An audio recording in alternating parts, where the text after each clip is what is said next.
आणि आता बातमी नांदेडमधून आहे। नांदेडच्या मुखेडमध्ये तहसीलदारांची गाडी फोडण्यात आली। अतिवृष्टीचे पैसे न मिळाल्याने शेतकऱ्यांनी हे कृत्य केलं। अनुदान अद्यापही न मिळाल्याने शेतकरी आक्रमक झालेला आहे। फावड्याने थेट गाडीच्या काचा फोडलेल्या आहे। दृश्यांमध्ये आपण बघू शकतोय शेतकऱ्यांना हातात फावडा घेतलेला आहे आणि थेट गाडीच्या काचा फोडलेल्या आहेत।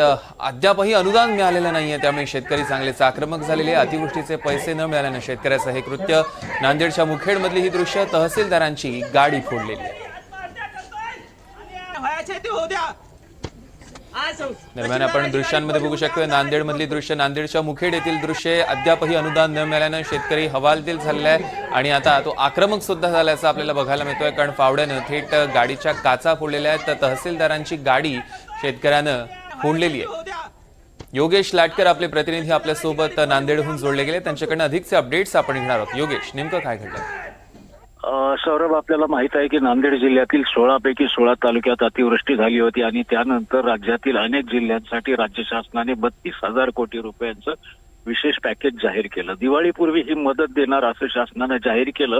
त्याप्रमाणे अनेक शेतकऱ्यांना दिवाळीपूर्वी पैसे मिळाले देखील, परंतु यामध्ये आज एका शेतकऱ्याने जी तहसीलदारांची गाडी फोडलेली आहे त्या शेतकऱ्याला दिवाळीपूर्वी अनुदान मिळालं नाही असा त्याचा आरोप आहे।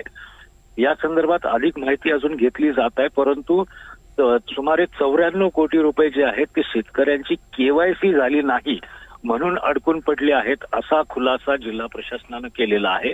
आता या शेतकऱ्याची केवायसी झालेली आहे किंवा नाही याबाबत अधिक माहिती मिळू शकली नाही, परंतु तो शेतकरी मुदखेड तहसील कार्यालयात आला आणि त्यावेळी त्याने एकट्यानेच घोषणाबाजी केली आणि समोर तहसीलदार यांची शासकीय गाडी उभी होती, त्याला फावड्याच्या मदतीने त्याने त्या गाडीचा समोरील काच पूर्णपणे फोडून टाकला। यामुळे त्या गाडीचं साधारणपणे 15 ते 20,000 रुपयांचं नुकसान झालं आहे।